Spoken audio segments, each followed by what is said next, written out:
Before that first school bell rings this year, it is time to develop the AP History mindset and get organized.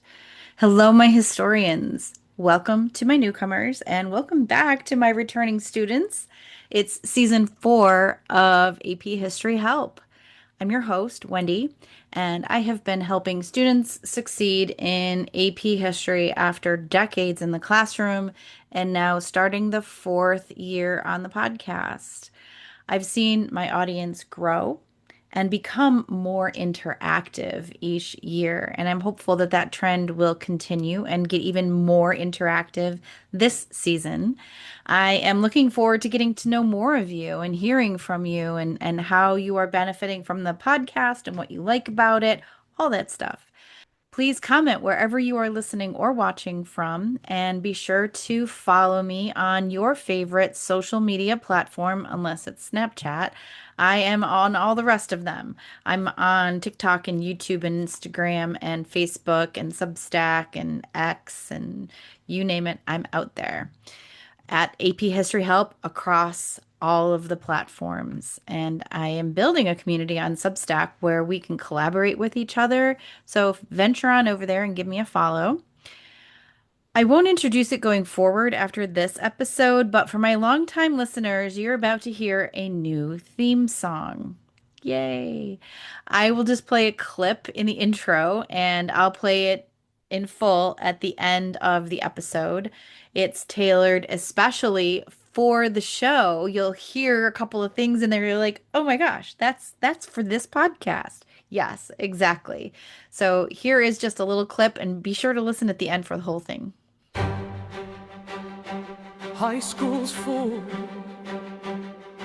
and history's a lot. Books piled high, time runs thin. Wendy's here to get you in a shapy world, a hero too. One clear path for me and you. 15 minutes, that's all we need. Feet connect and scores take seed. Write it sharp, make it stick. Wendy's got the rubric trick. AP History Help!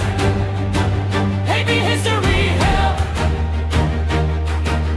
Wendy's got your back. AP History Help! Another big change that is coming this season, weekly episodes. You used to have to wait every other week. Now, every Monday, new episode of the podcast is coming out. Call me crazy, but I feel like there's enough to cover and that you'll benefit from an episode coming out every Monday instead of having to wait the 2 weeks. Now, since this is our first episode and it coincides with many of you starting back to school, it only makes sense that we talk about how to be successful in an AP history class, specifically things that you should be doing right from the start of the school year. First, the path to success is filled with many mistakes. Yeah, I said that. As a matter of fact, funny story. In brainstorming my episode ideas for the season, I started rewatching episode 2, season 1, episode 2 on YouTube, which was titled How to Prepare for an AP Class. I mean, you can go back and watch it. The content was good, but the video, like, I had to call my husband in my office and ask him, like, where on earth was I when I recorded this? I'm gonna put the thumbnail to show you like what it looks like. I won't make you search for it, unless you want to. And if you're watching the video version, you'll see the thumbnail. If you're not watching the video version, you might have to go search for it or find me on YouTube and watch this episode. But I even paying attention to what was in my background? You know, we eventually remembered that I launched my podcast right after we had moved into our new townhouse and I was recording from our closet. How embarrassing. But I moved in, I'm set up. As you might notice, I'm even somewhere different now than I was last season. Anyway, it's 100% okay to make mistakes. It's how we learn to like look and see what's behind you. Notice there's a couple of globes behind me. Makes sense, right? So I haven't had perfect episodes, but I have tried to make them better. So don't be afraid to stumble here and there. And just make sure that you're putting in your best effort. That's all we can ask for, right? Do the work, put in the reps, study, ask for feedback, ask for help. Please, for goodness sake, ask your teacher. That's why they're there. Ask me. You definitely don't want to practice the wrong things. Read the text, take notes, check in with yourself. Are you learning? Does it match up with what your class objectives or the key concepts are? More than ever before, you as a student are going to need to be metacognitive. It basically just means that you're aware of what you're learning or not learning and that you take responsibility for it. Now, what does it mean to evaluate the extent to which? All the AP exams are asking you to do it. But what does it mean? A failure to answer the prompt could very easily lead you down the wrong path and the wrong topic for your essay. Think about when you've evaluated something, like on a scale from 1 to 10, how do you feel about your local pizzeria's pizza? You judge the crust, how much, and the taste of the sauce, how much cheese, the toppings. You don't just shrug your shoulders and say, it's good. I mean, maybe you do, but not if you're evaluating the pizza. You say why it's good based on a number of factors. So, if the history prompt is asking you, to what extent did migrations of people lead to social and or cultural change? You're not just going to say that migrations led to change. You're going to rate it. It needs to be a lot or somewhat or minimally. I mean, that's a good start. But what evidence are you going to use to back up whatever you claim?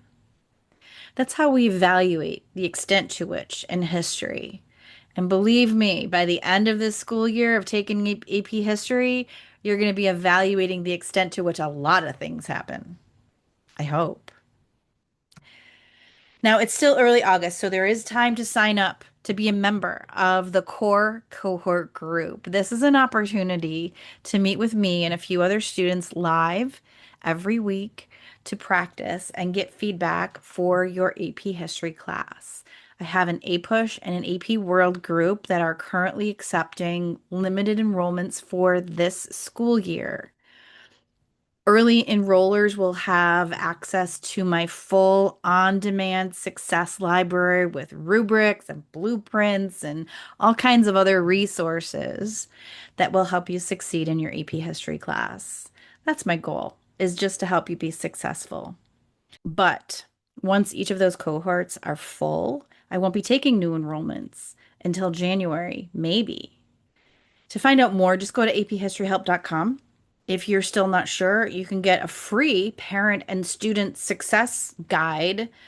And I'm also offering free limited 10-minute strategy calls to make sure that you are choosing the right academic supports. To find out more, just go to aphistoryhelp.com and it will take you right to the page that describes all about this cohort and what your options are or how to set up that 10-minute call with me. At the very least, you can click on the link that gets you the free resource for parents and students. No obligation whatsoever. It's also linked in the description of this episode if you want to just go in there and click on that link. It takes you to the same place. Spots are already starting to fill up, so even though we don't start till September 6th, first come, first serve. All right, back to other tips to start out the school year. Organization. Some of you are gifted with a natural proclivity for organization. Based on my experience in the classroom, at least half of you are not. Sorry. So the best way to be organized is to start organized and give yourself 5 to 10 minutes each day to put things where they belong. Get yourself a notebook, preferably 3-ring binder with dividers.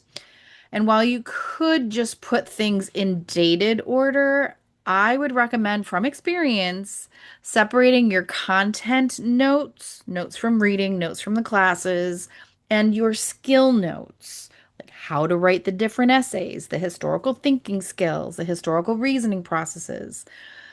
Or at the very least, use different colors for content and skills, or go crazy in different colors for different units of study. But find a way to be organized and stay organized. Now, I'm happy to give you more guidance or my recommendations based on themes and chronological thinking, but what's important is that you do have a system. And managing your time and your tasks. Time management, task management. I know that a lot of students who are taking AP history classes are busy. There are other classes maybe that are advanced or challenging, clubs, sports, extracurriculars. How do you manage your time? Y'all are in high school, so I don't want to hear that your mom helps you, tells you what to do and when to do it. It's time to start learning some good time management habits. Google Calendar is a great place to start. I get nothing from Google for saying that. I use it. You can put events and reminders in there, assignments, due dates, study sessions, and you can color code things based on task or class. But especially for big assignments that have a due date a week or two or three down the road, be sure to schedule time to work on them and put that in your calendar as a reminder. Don't just put it in there for when it's due, because otherwise it's just going to pop up the day before, right? Now, as much as I love a good smartphone because of how smart and helpful it is, here's my last and most important piece of advice. First, find your clock or your timer app on there. Set it for 25 minutes, hit start. Then put your phone on silent or do not disturb and walk out of the room and go put it somewhere else. Have your mom hang on to it for you, something. Go put it somewhere else. Now, when the timer goes off, give yourself 5 minutes, reconnect with your phone, find out what you have missed in the world. Trust me, the world has not fallen apart in 25 minutes. And if you're not done studying or working on whatever assignment you were doing, repeat the process. This is a variation on something called the Pomodoro method, which I'm a huge proponent of. I use it because life is distracting and staying focused on a task is much better than constantly being distracted. The brain does not do well with constant distractions. Next week, come on back as we talk about a little bit of content to get us started. The Unit 1 vibe check, taking a look at what was happening everywhere as each course begins. Now, don't forget to hang out to the end of this episode and let me know what you think of the new theme song. I want your honest opinions, really. But be nice about it. There's a way to be constructively critical. And then go follow me somewhere at AP History Help.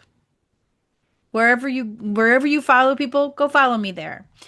And last, head on over to the website, aphistoryhelp.com, and see if you want to be a part of our upcoming cohort, or at least grab that free parent and student success guide. And with that, this episode of the AP History Help podcast is now history. History's a lot. Books piled high, time runs thin. Wendy's here to get you in a shapy world, a hero too. One clear path for me and you.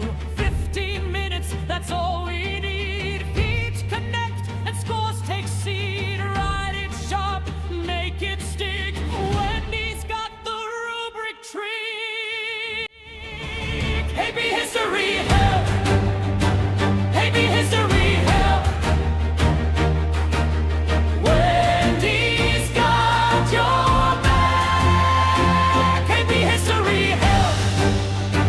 AP History Help. Learn it fast, stay on track. Thesis strong, evidence clean, every point point where it's supposed to mean. You bring the doubt, she brings the plan. One step forward, you know you can.